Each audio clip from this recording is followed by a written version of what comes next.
no fear, your auntie's here. Yeah, I came as soon as I got the phone call. Oh yeah, I'm here because her mother's at work. She's a lawyer. Keep that in mind. What's the issue? Oh, I'm asking her, not you.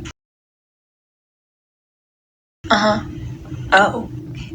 I got this, Mumshkitty. You go back to class. Okay. All right, now back to you. She just told me that she got in trouble because of her skirt length. She's covering everything. It has to be a dollar bill width above the knee. No, I didn't measure. I carry hundreds. I didn't know poorly dressed people could dress code. Nothing. She's 6 years old. Who is it distracting? Oh, that's so weird coming from a grown man. Full clickbait. Here's what we're gonna do since you wasted my time. I was at the spa. I'm gonna get her Raisin Canes for lunch. We're gonna type out an apology. And you were gonna read it to her.